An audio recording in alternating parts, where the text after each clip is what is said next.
kalau itu. Ya. Oke, ini malam ini training kompresor dulu ya, Reza ya. Iya, Pak. Oke. Angkatan berapa, Reza? 2002 balik, Pak. 2002 ya. Firman sama, Firman. Firman 2013. balik ya, Pak. Oh, Iya. teknik industri, Pak. Oh ya, industri ya. Iya, Pak. Ya. Jadi ini ya. Oke, kita langsung aja ya. Sebenarnya tadi udah mau kasih untuk preliminary untuk video yang dulu pernah training kan ya. Kalau ditonton bagus sekali tadi kan. Jadi banyak diskusi gitu gini kan. Diskusi tentang malam ke kebetulan yang mau kasih tentang kompresor ya tadi kan. Iya, Pak. Nah, kompresor. Tentang kompresor. Ya. Jadi kita kompresor ya. Kita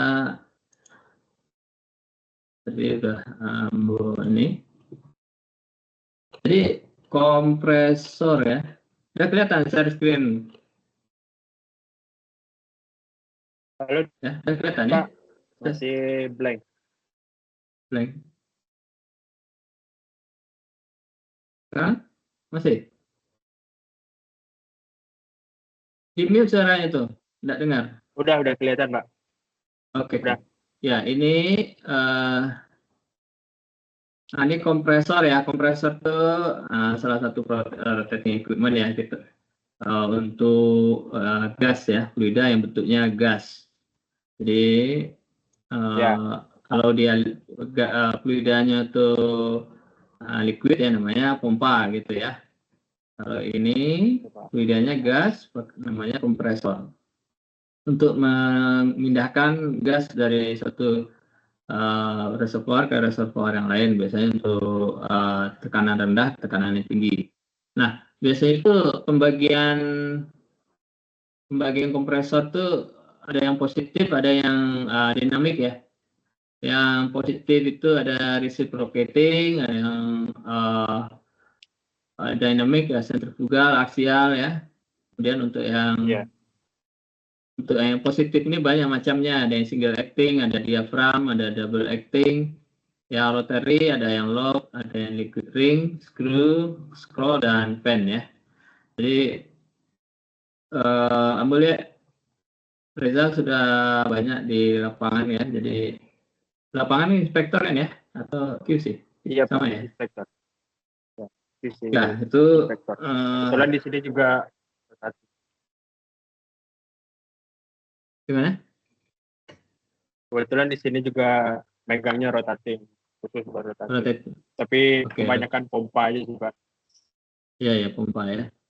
Jadi untuk secara quality udah hafal ya untuk rotating ya, untuk pompa ya. Iya, udah belum. Ya, oke. Nah, sekarang kita banyak kita combine lah semua ya, baik dari quality engineering, quality konstruksi ya. Jadi saya kasih semua lah untuk apa yang saya tahu tentang rotating equipment ya. Ini klasifikasi kompresor berdasarkan positif apa dinamik ya. Jadi ada reciprocating. Reciprocating ini contohnya seperti tambal ban yang di pinggir jalan tuh, resipro itu ya. Banyak kan? Yang di pinggir jalan itu yang tambal angin, tambal ban itu buat isi angin tuh kompresornya reciprocating tuh. Ya. Ada yang single acting, ada yang double acting, ada yang tipenya yang diaphragm. Yang pinggir jalan itu single acting ya. Yang double acting nanti kita lihat contohnya nanti biasanya di gas kompresor itu ya. Kompresor untuk menyendiri. Ya, ini kemudian rotary itu contohnya lob kompresor, liquid ring ini banyak juga dipakai di power plant. Yang screw ini banyak dipakai untuk instrumen air ya. Instrumen air di plant itu biasanya ada air compressor untuk instrumen air, untuk service air itu menggunakan screw dia. Ada yang scroll, ada yang tipe pen. Ya, kita diskusi interaktif aja ya, Reza ya. Jadi Oke, Pak. apa yang Ya. langsung ditanya aja, langsung Oke, Pak. didiskusikan aja gitu, Reza. Biar Ambo nggak seperti ngomong sendiri gitu. Kalau ngomong sendiri Ya. uh, apa namanya, nanti tidak tersampaikan message-nya gitu. Oke, Pak. Oke. Aman.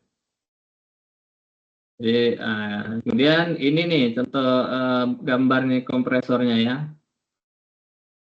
Nah ini yang Ya. positif displacement nih, ada yang screw nih. Screw ini ada yang tipenya screw yang kayak cacing ya, roda cacing ya. Yang ini screw, yang ini yang liquid ring. Liquid ring ini banyak dipakai di, saya melihatnya pernah lihat di power plant PLTP ya, liquid ring. Biasanya untuk vakum kompresor ya, membuat kompresor vakum. Yang tipe pen ini nanti kita lihat aplikasinya. Yang tipe reciprocating ini ada yang terang, ada yang cross head ya. Nah, ini kompresor yang dinamik ini dia ada yang radial itu seperti sentrifugal ya, sentrifugal kompresor. Yang aksial ini yang yang kompresor yang arah fluidanya searah dengan sapnya. Ejector ini banyak dipakai di power plant untuk kondenser ya, membuat vakum di kondenser itu pakai ejector dia namanya. Ya, untuk membuat vakum kondenser di power plant gitu. Nah, ini yang kompresor keran yang ditambal ban nih, saya lihat di sini contohnya ya, cross sectionnya. Iya. Ini kompresor yang di AC ya, AC kulkas ya. Tentunya tipe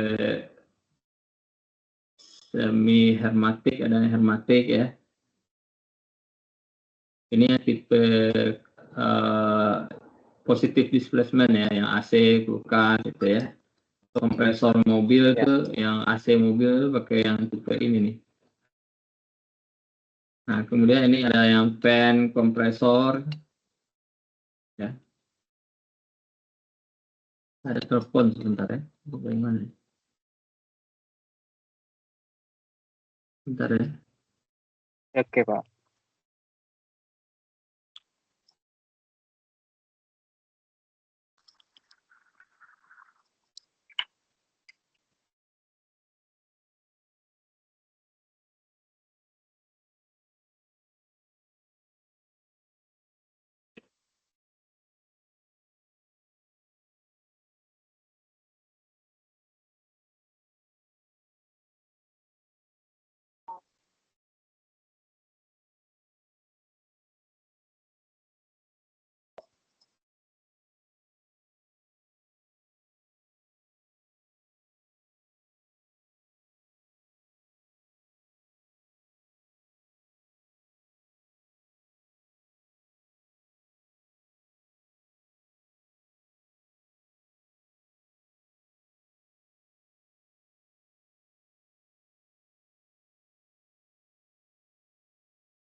Tekan.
Halo, halo.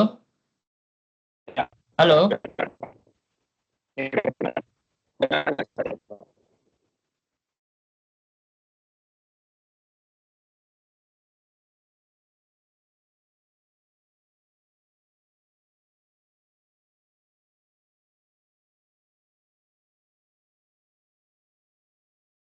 Halo.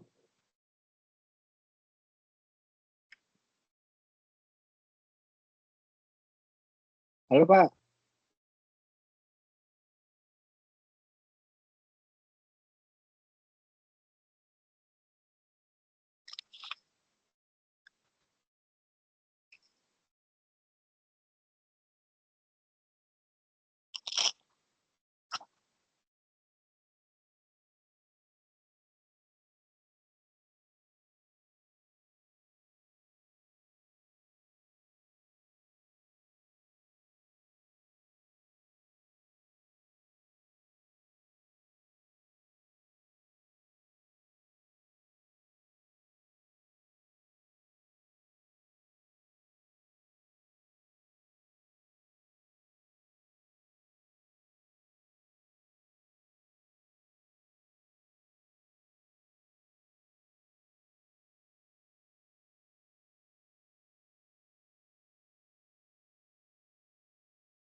Halo.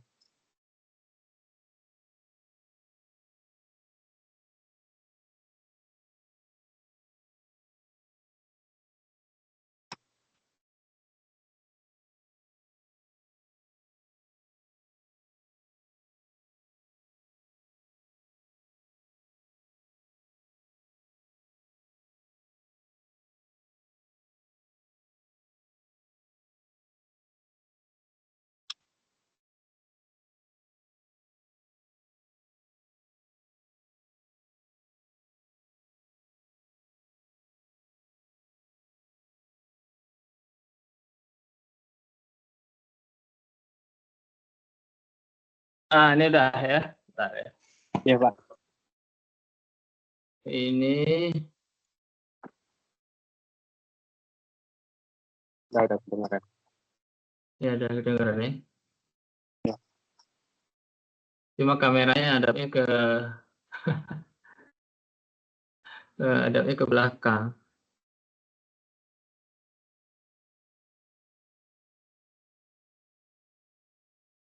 Cuma muternya gimana ya? Terus kamera belakang buat kayaknya. Ini aja ya. Oke. Pak. Nah, tadi kita sampai sini ya. Ini untuk yang udah bagus ya suaranya ya. Udah, Pak. Udah. Kita sampai fan kompresor tadi. Oke. Ini fan kompresor. Ini selanjutnya ini low kompresor ya, ini biasanya dipakai untuk di power plant untuk udaranya yang ini pemilihannya nanti berdasarkan velocity nanti ya, flow rate sama pressure-nya ya, nanti ada tabelnya. Iya, Pak. Sekarang kita terima aja dulu ini liquid piston ya, liquid ring compressor ya. Ini biasanya dipakai untuk di power plant untuk menciptakan vakum di kondenser ya. Kemudian ini screw kompresor, ini biasanya untuk air kompresor di plant ya, di power plant, di station yang perlu untuk instrumentasi kan dia ada perlu udara. Nah, udaranya biasanya pressure-nya itu 150 psi atau 8 bar, 9 bar. Nah, biasanya range-nya adalah pemilihannya kompresornya yang screw kompresor. Nah, ini adalah kompresor sentrifugal ya. Ini sentrifugal, alirannya tegak lurus terhadap shaft-nya. Kemudian ini ada aksial ya, aksial kompresor, alirannya itu searah dengan shaft-nya. Biasanya dipakai untuk kompresor yang memerlukan aliran fluidanya atau flow rate-nya yang tinggi gitu ya. Nah, ini kalau di pesawat tuh aksial ya, karena dia alirannya searah massa. Ada fan paling depan, ada kompresor yang di dalam ini. Kalau kita zoom ini. Ini ada kompresor aksial, dia butuh udara yang banyak untuk mengkompresi udara atau oksigen dan dicampur sama fuel sehingga terjadi combustion. Oke, terus ini multi-stage compression ya. Ada kompresor, kalau kita butuh tekanan tinggi, kita harus menggunakan kompresor yang multi-stage ya. Dia ada rasio kompresi namanya ya. Jadi kalau misalnya natural gas, itu biasanya rasio kompresi success sama discharge itu 3 ya, 300 dibagi 1 ya, 3 psi, 3 ya, 300 per 100, ada 900 per 300 yang 3 ya, jadi biasanya 3 rasio kompresinya. Nah, untuk ketika keluar dari stage pertama biasanya temperaturnya naik ya. Kalau pressure-nya naik, tekanannya naik, maka temperaturnya juga naik ya. Jadi supaya tidak terjadi yang namanya tidak merusak pada kompresor dan oilnya tidak rusak, lubrikasi akibat temperatur yang tinggi, maka perlu didinginkan ya, didinginkan pakai intercooler namanya, didinginkan dulu. Kemudian kalau ada kondensat ya, maka dibuang dulu kondensat, nah gasnya baru dikompresi lagi gitu. Nah, lihat nggak yang multi stage compression untuk gas? Reza? Gas. Belum, Pak, belum. Multi-stage ada kayaknya. Belum ya? Nanti kita YouTube aja, kita searching aja ya. Banyak dipakai untuk mengirim gas ya, dari yang untuk transportasi gas yang jauh gitu ya. Jadi perlu tekanan yang tinggi, maka perlu gas yang bertekanan tinggi. Dia nggak bisa nih dari 100 langsung ke 900 itu tidak diizinkan ya secara teknikal ya, karena akan temperaturnya akan semakin tinggi ya. Kalau gas itu kan temperatur makin tinggi dia bisa mengakibatkan bisa self combustion atau gimana gitu ya. Dan temperaturnya juga dibatasi 120 Fahrenheit untuk temperatur discharge-nya. Karena kalau dia makin tinggi maka akan bisa berpotensi merusak lubrication system-nya, oil-nya gitu ya. Yeah. Ya. Ini beberapa aplikasi kompresor ya di industri. Ini sebagai contoh aja, jadi bisa dilihat atau di searching ya. Rotary lobe itu biasa dipakai untuk mengconvey ya, memindahkan powder dalam bentuk tepung ya. Jadi menggunakan rotary lobe. Dan rotary fan air pakai untuk air blower. Nah, dia biasa low volume, biasanya dipakai untuk starting gas turbine. Yang screw, ini paling banyak dipakai screw di plant, ini pasti ada untuk instrumen air, rata-rata menggunakan screw kompresor. Nah, biasanya untuk low flow, namun pressure-nya juga middle ya. Liquid ring biasanya dipakai untuk menciptakan vakum di sisi suction ya. Di power plant menciptakan vakum di condenser, atau di sini ada crude unit vakum ya. Ini biasanya di oil processing gitu. Dan beberapa penggunanya di gas ya. Reciprocating ini biasanya juga dipakai untuk plant. Kalau misalnya volumenya flow rate-nya rendah di plant, bisa pakai reciprocating. Namun tekanannya tinggi ya reciprocating dibandingkan dengan tipe kompresor yang lain. Itu tekanan reciprocating lebih tinggi ya, paling tinggi gitu ya. Namun flow rate-nya rendah ya. Jadi lebih rendah dibandingkan yang rotary liquid ring, screw. Nanti kita lihat aja kurvanya ya, kurva pemilihannya nanti contohnya. Kemudian centrifugal single stage ya, saya pakai untuk air blower atau recycle. Kemudian ada centrifugal single stage ya, ini penggunaannya low flow recycle atau plant air kalau butuhnya sangat banyak ya. Kemudian ada centrifugal multi stage ya, biasa pakai untuk mendeliver gas ya. Yang misalnya yang pernah saya lihat tuh di Musi, Sumatera Selatan ya. Itu dari sumur gas itu dikumpulkan di stasiun gas. Nah, dari stasiun gas itu dikompresi menggunakan centrifugal kompresor. Ada yang menggunakan centrifugal kompresor, ada juga yang menggunakan reciprocating kompresor. Ada beberapa, tergantung pemilihannya kapan menggunakan centrifugal kompresor, kapan menggunakan reciprocating.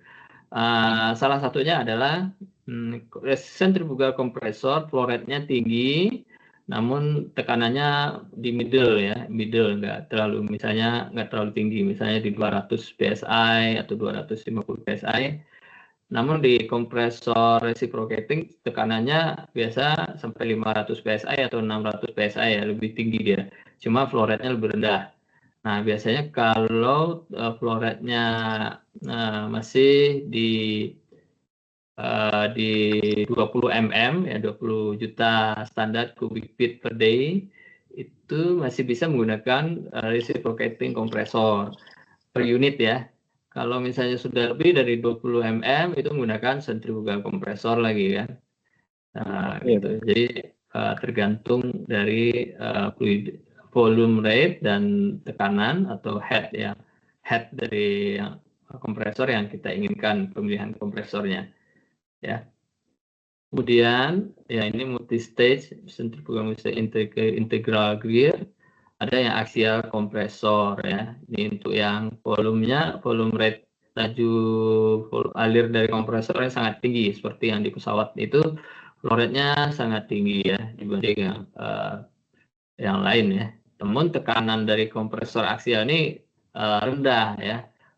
Hanya bisa tekanan sekitar 100 psi atau berapa, nanti kita bisa lihat kurvanya. Ini contoh kurva ini ya, zona operasi masing-masing kompresor ya. Nah, ini kompresor kapasitas showing operating range dalam satuan desimeter kubik per second ya. Ini pressure atau head dalam satuan bar ya. Jadi kalau misalnya kita butuh flow rate-nya rendah, misalnya 100 desimeter kubik per second, dengan pressure bar ya, dalam bar misalnya tekanannya 100 bar. Jadi kita mesti memilih kompresor yang tipenya reciprocating ya, reciprocating. Ini satuannya tuh macam-macam ya. Kalau air ya, air itu ada air atau gas itu macam-macam satuannya ya. Kalau untuk gas ya, gas yang biasa kita di oil and gas itu satuannya mm SCFD ya. Mm itu 1 M itu kan 1000, kalau 2 M-nya berarti 1.000.000. MM ya, juta ya, juta standar kubik feet per day ya. Jadi MM SCFD gitu. Kalau baca berita itu bisa kita lihat. Kalau misalnya sudah berapa produksi gas Indonesia, misalnya 200 mm SCFD, berarti 200 juta standar kubik feet per day gitu ya. Kemudian kalau misalnya tekanannya rendah, misalnya 0,1 bar, sementara flow-nya itu bisa kecil sampai besar ya, range-nya bisa besar, tapi dia flow rate-nya rendah, bisa menggunakan blower ya. Kalau range tekanannya di atas dari 0,1, nah ini bisa menggunakan rotary ya. Rotary itu ini kurvanya ke sini ya. Rotary, bisa menggunakan rotary. Kemudian kalau yang tipe sentrifugal, dia tekanannya nggak bisa dari bawah 0,1, tapi dia dimulai dari sini, range-nya ya. Nah, ini menggunakan sentrifugal. Kemudian kalau misalnya laju alirnya makin tinggi, flow rate-nya tinggi, aksial tipenya ya, tapi dia tekanannya terbatas hanya sampai sekitar 10 bar ya. 10 bar. Jadi kurva ini tidak ini hanya referensi ya. Masing-masing vendor itu dia mempunyai teknologi masing-masing. Bisa jadi reciprocating-nya itu bisa lebih tinggi ya. Mungkin karena teknologi materialnya masing-masing vendor punya. Jadi masing-masing vendor itu punya kurva yang seperti ini, dan dia angka limitnya masing-masing rotary kayak sentrifugal, reciprocating itu bisa jadi berbeda-beda. Tapi gambaran secara umum ya seperti ini ya, sebagai referensi untuk memilih dari tipe kompresor. Nah, sampai sini ada yang mau didiskusikan, Reza? Ada, Pak. Ya. Yang pertama dari awal dulu ya, Pak. Yang positive displacement sama dinamik itu perbedaan dasarnya apa itu, Pak?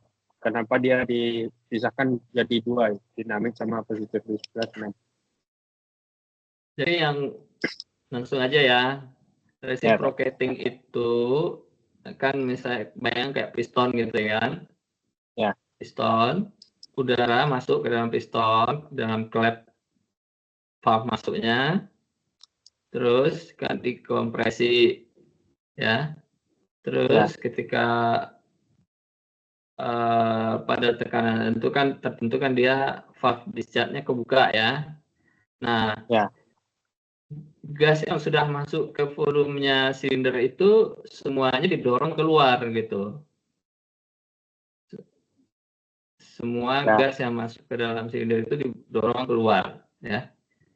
Kalau yang dinamik itu namanya dinamik ya. Jadi gas itu dia itu tekanannya tuh terbatas ya. Jadi gas yang masuk ke volume, kalau sentrifugal ya kita masukin misalnya masuk 100 desimeter kubik misalnya ya per second misalnya masuk.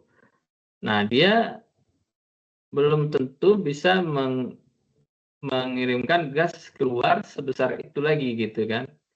Jadi sesaat dia tadi kita masukkan 100, tapi yang mampu dikeluarkan cuma 80 desimeter kubik per second. Yang 20-nya tuh stuck aja, dia nggak akan mengalir, dan suction-nya itu ya sebesar itu kan, sebesar 80 itu.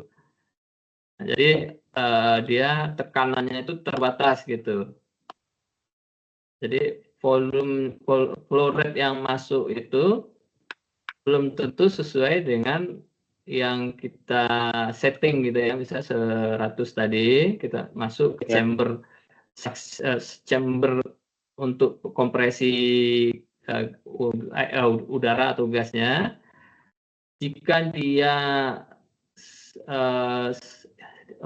jika head ya discharge pressure itu lebih besar daripada kemampuannya, yang volumenya flow rate itu tidak akan tercapai gitu ya, karena sudah dihambat sama discharge pressure-nya. Dia nggak akan bisa melebihi tekanan dari tertentu ya, tekanan tertentu. Sementara kalau yang reciprocating, dia selama pendorongnya masih kuat ya, volume yang masuk ke dalam chambernya itu akan keluar sebanyak yang masuk gitu kan. Bayangin kalau silinder itu masuk 100 desimeter kubik per second, kemudian dikompresi ya, tekanannya akan naik sampai tak terhingga malah ya. Kalau selama dia kuat ya tenaga pendorongnya ya, tenaga pistonnya, dia akan keluar di sisi bisanya sampai tekanan unlimited ya. Itu namanya positif, dia positif ya. Jadi nah itu karena tekanannya tidak terbatas itu, makanya di reciprocating itu ada setting value nanti ya. Setting value-nya itu mesti ada safety valve-nya supaya nggak rusak equipment-nya. Itu positif. Kalau yang sentrifugal karena tekanannya volume itu belum tentu keluar semua lewat discharge-nya dan tekanannya tertentu, maka dia tidak akan melebihi dari tekanan kemampuan dari kompresor itu gitu. Misalnya di kurva kompresornya itu maksimum misalnya mampu 120 psi. Dia tidak akan bisa melebihi 120 psi. Ini penjelasan ini ya yang menurut saya mudah dicerna ya. Tapi kalau kita lihat penjelasan yang secara teori bisa juga gitu ya. Secara teorinya seperti apa gitu. Jadi sama kayak pompa sentrifugal ya. Cuma bedanya kalau pompa sentrifugal itu dia liquidnya tidak bisa dikompresi, incompressible ya, tidak bisa dikompres liquidnya, fluidanya. Kalau gasnya itu bisa dikompresi ya.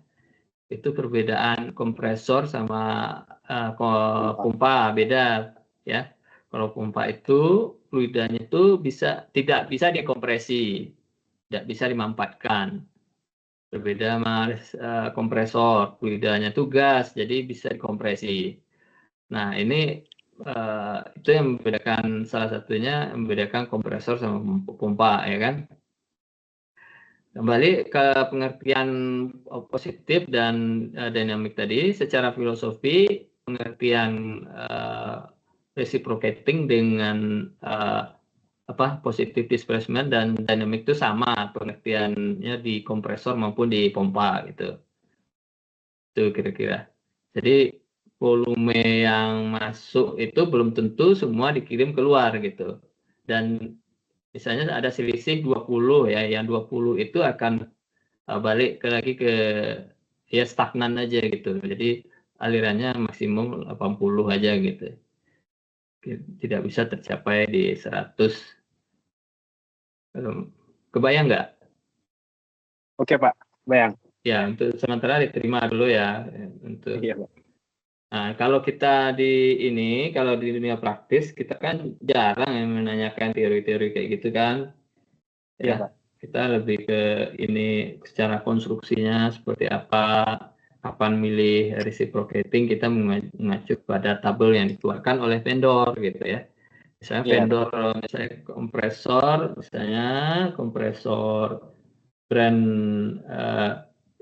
brandnya Atlas Copco, dia mengeluarkan kurva seperti ini sendiri ya, masing-masing tuh berbeda-beda masing-masing vendor, limit-limitnya kapan menggunakan reciprocating, kapan menggunakan centrifugal, tapi ini bisa sebagai acuan ya untuk memilih kompresor. Tentu kita kurva, kalau di aplikasinya saya cenderung untuk mengambil katalog dari vendor. Nah, misalnya saya mendesain flow rate-nya misalnya untuk air compressor, misalnya saya perlu 1000 misalnya kan, 1000 desimeter kubik per second dengan tekanan, misalnya kalau air kompresor di sistem plan itu kan tekanannya 8 bar atau 10 bar ya, sekitar itu ya, 8 sampai 10 bar gauge ya, bar gauge ya. Saya maka memilih yang screw kompresor ya. Saya akan lihat tabel vendor, diminta katalog dari vendor ya. Misalnya gini ya, misalnya saya telah dihitung gitu kan. Saya coba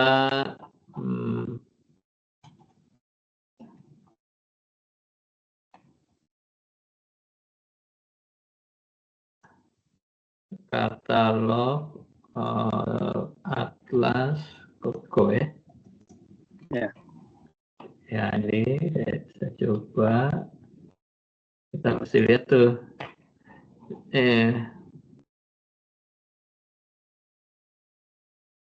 katalognya ya. Ini Atlas Copco.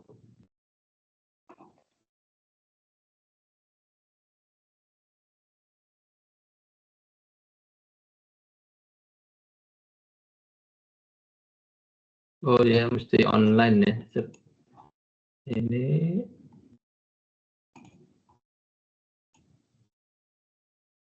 nah ini Atlas Copco misalnya ya, katalognya ini ya.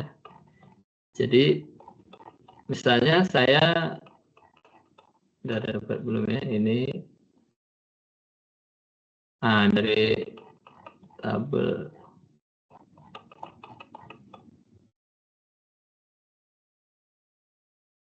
ini ada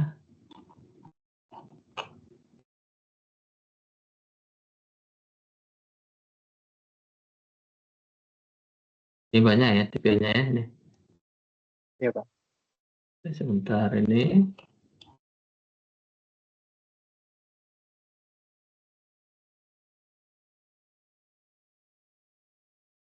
Kita bisa lihat di tabel ini ya, misalnya kita pengen yang air, ada yang air cooler, ada yang pakai water cool, ada yang oil free, ada yang oil gitu ya, yang reciprocating ya. Nah kayak gini misalnya kan untuk oil reciprocating high pressure reciprocating compressor, pressure-nya itu sampai 500 bar ya. Ini untuk yang di Atlas Copco.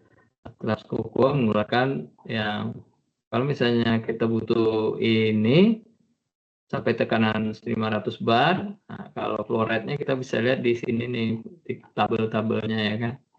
Tabel flow rate-nya, nanti jenisnya apa yang kita pilih gitu. Jadi ini dia ada KW-nya ya, KW kilowatt atau 2 sampai 30 horsepower. Coba lihat. Nah ini mesti kita telusuri satu-satu nih. Ini apa nih? Ini oil free rotary tooth compressor ya. Kita bisa lihat dulu aplikasinya apa ya. Atlas Copco ZR ZT oil free rotary tooth compressor mid unit for pure oil free ya, oil free. Bebas oil ya, nggak pakai oil dia. Air while offering wide pressure range and improve energy efficiency for application demanding highest level of purity ya.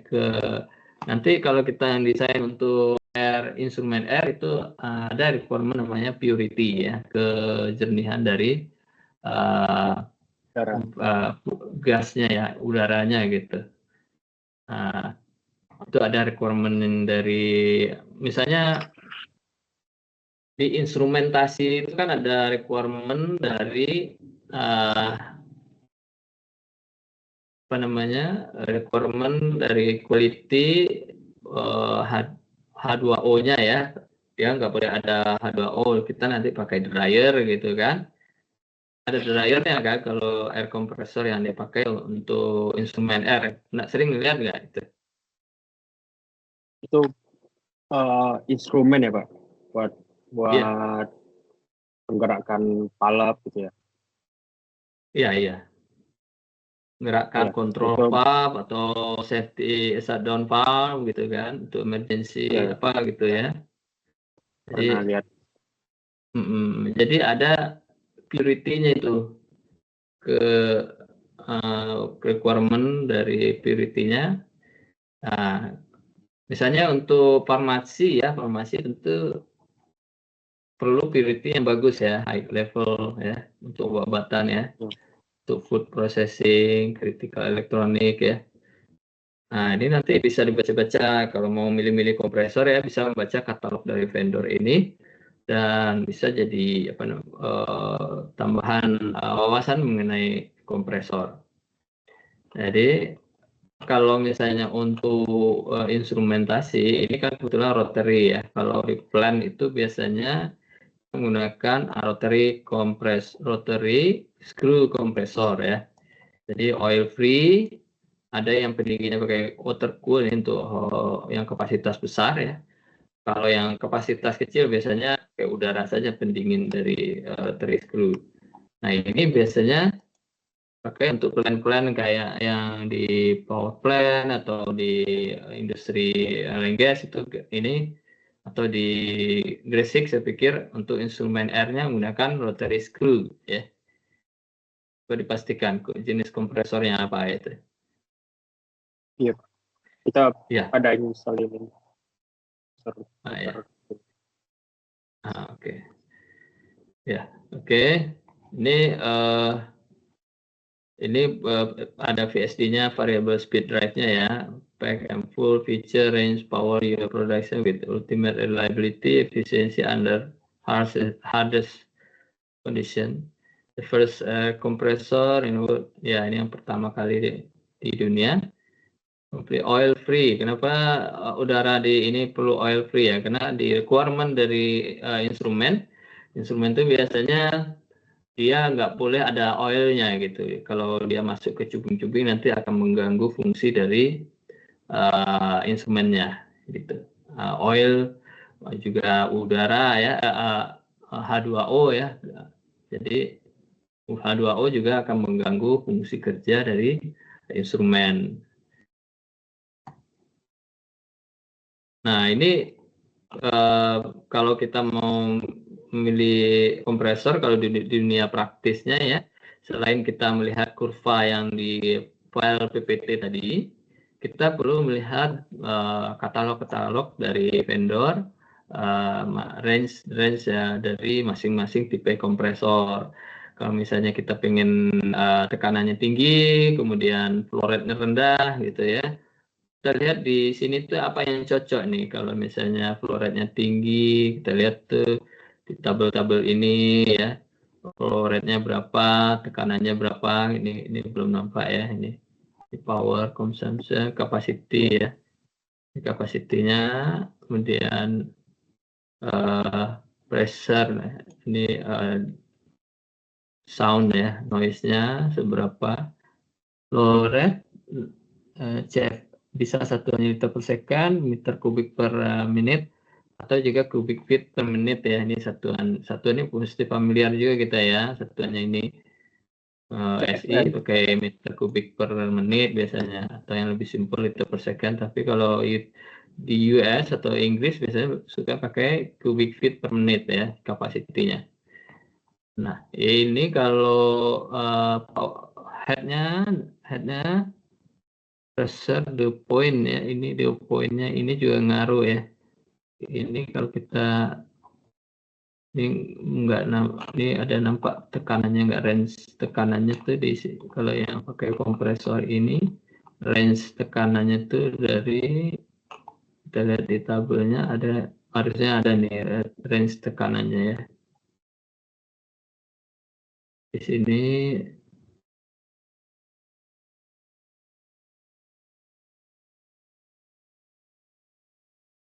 install power, consumption water, dew point. Ini biasanya di kilowatt sih untuk konversi head-nya ya. Jadi kalau misalnya kita masukkan tekanan, flow rate, nanti dapat head-nya.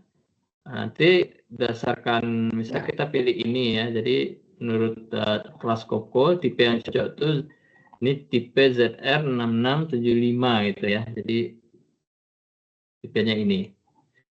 Kalau kebutuhan flow rate ini berdasarkan kebutuhan dari masing-masing control valve tadi, kebutuhan emergency shutdown valve, ya, SDV, kebutuhan dari masing-masing proses equipment-nya ya. Nanti kita minta datanya dari masing-masing equipment, nanti dijumlahkan, baru kita pakai rumus nanti untuk mencari kilowattnya. Kita kan untuk sistem tekanannya atau headnya kan kita ada requirement dari proses ya. Nanti bisa dapat horsepower-nya yang cocok mana ini kan. Ya gitu. Rumus-rumusnya nanti kita bisa lihat di rumus calculation-nya di sheet-nya ya. Dia ada rumusnya udah baku gitu ya. Nah ini secara pemilihan kompresor, ini yang tipe yang 60 Hz ya. Yang tadi ada yang tipe 60 Hz, ada yang 50 Hz ya. Kalau kita di Indonesia kan pakai 50 Hz rata-rata ya. Kalau yang 60 Hz itu yang tegangan yang standar US atau ya pakai 60 Hz ya. Biasanya ini untuk motornya ya. Kalau 60 Hz itu biasanya tegangannya 120 volt gitu ya. Kalau 3 pasang berarti 480 volt. Ini kompresor, ini tipe mana lagi tipenya tadi yang rotary, ini VSD-nya variable speed drive, yang tipenya yang ada VSD yang bisa di adjust speednya ya, berarti ada penambahan equipment yang lain, tipenya beda ya, beda ZT dia ya. Nah, kemudian kita lanjut oil free centrifugal compressor. Ini kita lihat lagi tabelnya ya, ini oil free centrifugal compressor ya. Lihat lagi tabelnya ini ya, ini volume rate-nya jauh lebih tinggi ya. Ini tadi kan kecil ya, ini volume rate-nya 1320, yang tadi di atas kan kecil ya. Kemudian tekanannya itu relatif lebih rendah kan, ini 4,8. Kalau yang rotary tadi kan dia di plan itu 8 sampai 10 atau 12 bar, 8 sampai 12 bar dia karena rotary. Kalau yang centrifugal relatif lebih rendah tekanannya. Dan dia ada tipe yang besarnya tekanannya, ada 7 sampai 10. Nah, kemudian tapi ini secara konstruksi udah besar ya ininya, kompresornya besar. Kalau ini kan yang kecil ya. Nah, kemudian ini kalau kita engineering ya, kita perlu dapat dimensinya ya. Dimensi yang perlu kita sampaikan ke civil agar dia membuat fondasinya yang cocok untuk tipe kompresor yang kita pilih gitu. Jadi kalau Reza ke engineering itu misalnya ada minta ke proses atau dihitung sendiri berapa kebutuhan flow rate dari kompresor. Nah, kemudian tekanan desainnya berapa di sistemnya. Kemudian kalau ini satuannya yang lain ya, satuannya meter kubik per hour ya. Kemudian nanti dikalkulasi pakai rumus calculation untuk mendapatkan horsepower atau kilowatt. Nah, nanti akan didapatkan kalau sudah kita pilih tipe kompresor yang mana ya. Nanti akan kita dapatkan luasan yang diperlukan untuk dibuatkan di pondasi gitu. Gitu ya. Jadi agar dapat engineering, namanya kalau kita engineering dimensi-dimensi kita munculkan gitu. Dengan referensi kalau kita sebutkan di engineering itu kita memilih size-nya itu dengan kita bisa sebutkan ini merefer ke dimensi kalkulasi kompresor brandnya Atlas Copco gitu ya. Kalau misalnya nanti pada saat tender ada perubahan ya nanti perlu dirubah dimensinya sesuai dengan siapa yang menang gitu ya kompresornya. Kemudian nih oil free high speed drive centrifugal compressor, nih yang high speednya ya, yang tadi yang tipe enggak disebutin ya, berarti ini rendah. Kalau ini high speed ya, kompresornya lebih makin tinggi speednya, maka flow rate-nya makin tinggi dan tentu tekanannya juga makin tinggi ya. Kita lihat di sini tekanannya di berapa nih? High speed ya. Ini 6,9 tekanan. Ini flow rate-nya lebih tinggi ya. Harusnya lebih tinggi dia tekanan. Tapi dia ini yang compact, yang kecil ya produknya ya. Dia nggak mengeluarkan size yang besar. Ya, untuk dimensi yang sama, dia lebih besar dia flow rate-nya. Ya, ini tipe-tipe kompresor punya Atlas Copco ya. Kita lihat nih. Ada yang tipe oil free, ada yang oil free, positive displacement, screw blower ya. Ya, oke. Ini tipe-tipe kompresor ya. Kita balik ke sini ya. Itu yang tabel-tabel di kurva apa? Tabel-tabel yang di kurva itu dipindahkan ke kurva ini gitu loh kan. Nah, kebetulan si Atlas Copco nggak mengeluarkan kurva ini, dia hanya mengeluarkan tabel-tabel gitu aja gitu kan. Tidak di harusnya dia punya tabel kayak gini juga, tapi nggak dimunculkan di katalognya gitu. Ya, itu ada yang mau didiskusikan ke sini. Kalau untuk pemilihan udah Pak, cuman mungkin untuk yang multi stage kompresor bisa dijelaskan. Apa yang tadi kan ada yang satu stage kompresor, 2 stage. Ini ya. Ini ya. Ya, Pak. Ya, ini multi stage kompresor. Kalau misalnya dia ini kebetulan gasnya metana ya, natural gas, ya kan. Biasanya yang kompresor untuk gas itu kan kita biasanya untuk menaikkan tekanan itu tinggi ya, mendeliver gas itu kan perlu tekanan yang tinggi ya, karena gas itu perlu transportasi berpuluh-puluh kilometer, bahkan yang dari Sumatera Selatan ke Riau ini aja berapa kilo itu, ada 700 kilo kan, lebih gitu kan. Ya. Jadi nggak mungkin dia bisa single stage ya, dengan suction pressure 100 psi, discharge pressure itu bisa sampai 300 gasnya bisa sampai ke Duri dari Palembang, itu nggak mungkin ya. Jadi perlu kompresor yang high pressure ya. Nah, gimana cara memilih kompresor yang punya high pressure? Nah, salah satunya adalah menggunakan multi stage kompresor.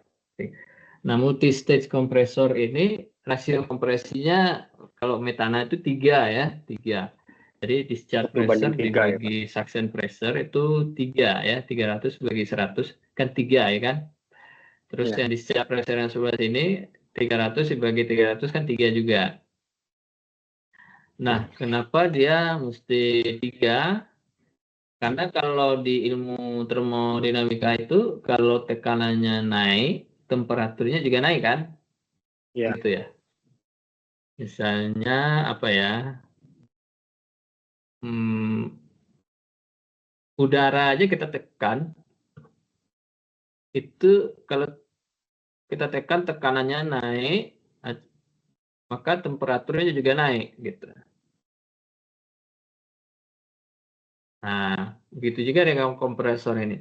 Ketika dikompresi gasnya, tekanannya naik, temperatur udaranya juga, temperatur gas metananya juga naik.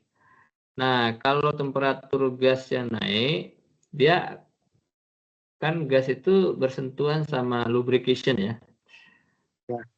Temperatur tinggi itu akan merusak oil ya. Oil itu dia nggak tahan terhadap temperatur tinggi.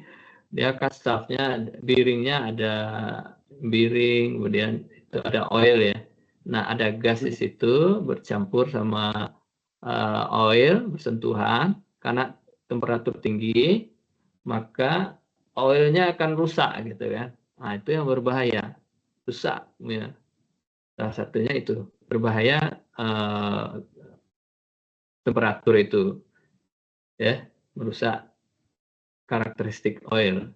Jadi perlu supaya oilnya tidak rusak, maka perlu intercooler.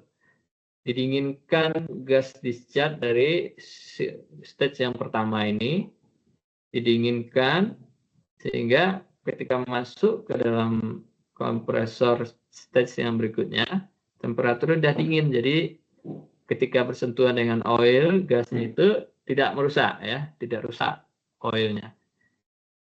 Kalau oilnya udah rusak itu kan nanti akan berbahaya ya buat equipment. Dia fungsi lubrikasinya sudah tidak bekerja lagi untuk melumasi, untuk mendinginkan bearing ya. Makanya perlu kompresor yang didinginkan pakai intercooler. Nah, kalau misal kompresor, kenapa nggak langsung aja 100 sampai 900?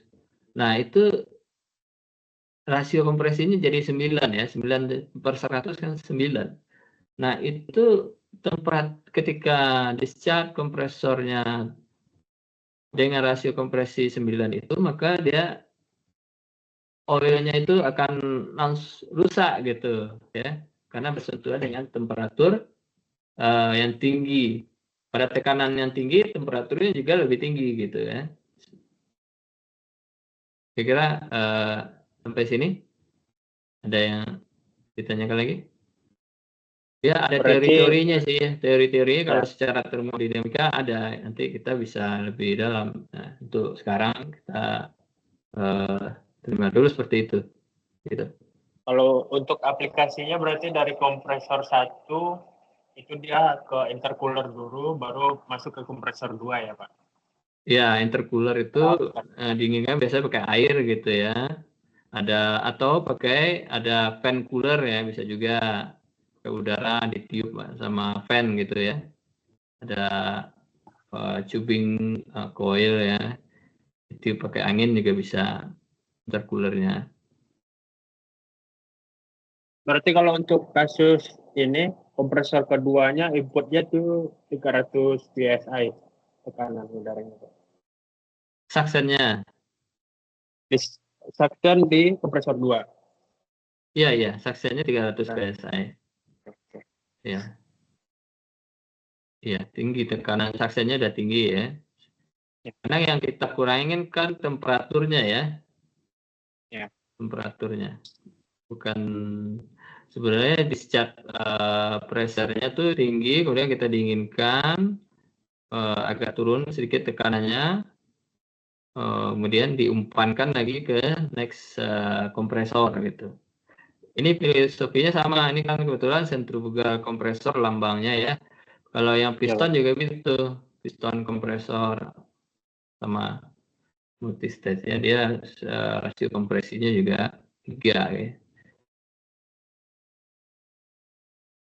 Ya, mungkin kita dicicil aja ya, kita sejam aja ya untuk ini. Kita langsung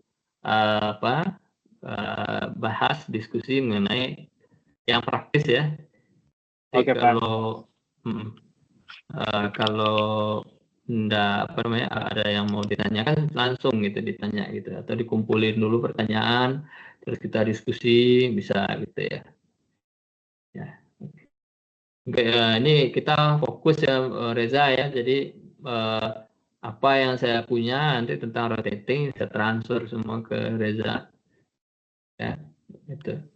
Kalau perlu nanti kita singgung sedikit mengenai kalau secara quality nanti kita bisa singgung juga hanya untuk merefresh ya quality nanti.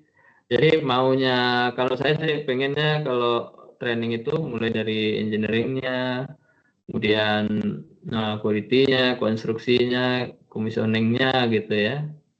Saya pengennya semua terintegrasi gitu ya, jadi komplit pengetahuan tentang rotating-nya. Ya, mungkin untuk malam ini cukup 1 jam dulu, nanti kita lanjut next besok malam gitu ya, kita maraton aja. Ya, gitu ya. Ini banyak nih tentang rotating ini. Oke. Itu saja yang bisa kita sampaikan malam ini. Saya biasanya kalau udah kayak gini saya akan upload ke YouTube saya tuh, nanti bisa ditonton ulang apa yang kita bahas malam ini gitu. Jadi ada ya diulang lagi bisa. Ya. Mungkin itu malam ini Reza ya. Mudah-mudahan bermanfaat malam ini. Kita lanjut besok ya. Lanjut besok malam ya Pak. Kalau sudah bisa kita agendakan, kalau nggak bisa kita bisa next besoknya lagi gitu ya. Oke, ini Reza bawa keluarga ke situ? Enggak Pak, mes di sini bareng-bareng. Keluarga di Padang Pak. Oh.